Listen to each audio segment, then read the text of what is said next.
With my back propped against the bar, I lift a glass of whiskey on the rocks to my lips, swallowing a small sip. There's already a mess, so I might as well enjoy the show. Who knows? One of those fuckers might take a shot at me. It's been a while since I disemboweled anyone. I might get lucky tonight. "How much longer?"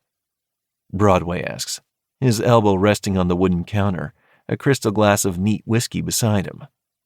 He doesn't water his alcohol down. "Not long now." He nods, impatient eyes skimming over the crowd. Broadway's my so-called right-hand man. He's ruthless, loyal to a fault, and, what I appreciate most, not afraid to question me. I'm not the boss in Chicago. That's Dante Caro, a man I consider a mentor and friend. I'm his right-hand man, which earned me a small, trusted crew of my own. Broadway's part of it. My right-hand man, vetted by Dante but answering to me. As his catchy nickname suggests, he aspired for the stage, honing his craft for years. Until one sunny day 3 years ago when he fucked the wrong girl and got his knees broken with a baseball bat. Long story short, he single-handedly exercised revenge, wheelchair-binding 4 men for the rest of their miserable lives. Coincidentally, those 4 fuckers had been giving Dante headaches, so Broadway's stunt earned him a spot on my team. He pops a peanut into his mouth, watching a bodybuilder lift a teenage-looking guy over his head, ready to toss him into the crowd.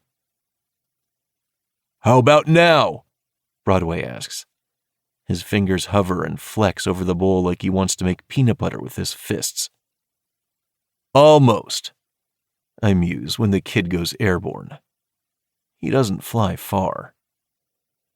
3 of his friends reach to catch him, but go down like bowling pins when he plows into them. An empty glass smacks the back of the bodybuilder's head, making him spin on the sole of his heavy combat boot. He glares at the feisty blonde from earlier, his eyes narrowed, murder on his mind. She doesn't bat an eyelash, unfazed by the raging slab of muscles, her hand raised, another glass at the ready. Fuck. We will not get home fast enough if she keeps this up. I'll fuck her on the elevator ride to the underground parking lot. Holding his gaze, she winds her elbow back and throws. The glass bounces off the guy's buzzed scalp, leaving a visible dent. The fury simmering in his gaze tells me he doesn't care she's a 4'8" woman in heels while he's a 7-foot chunk of beef. He'll smack her about, no questions asked. Now that's a sin I can't overlook. "Carter!" Broadway urges, shoulders squared and hands in tight fists. "Give me the green light!" "Yeah, go."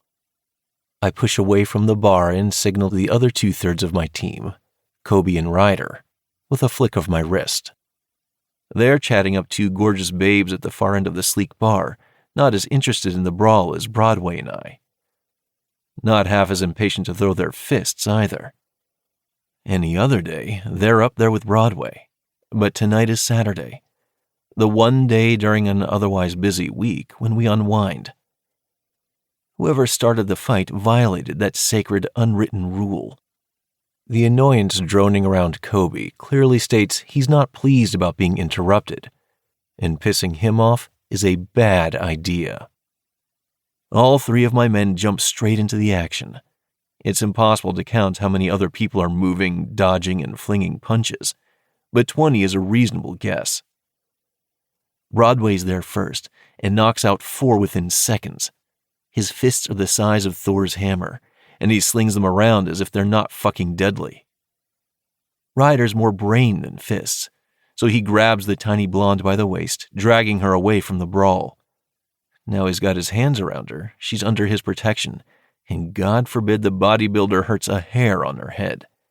It'd send a normally composed Ryder flying off the handle. And Kobe, in a lazy-ass tempo, elbow, fist, kick, elbow, and 3 men down.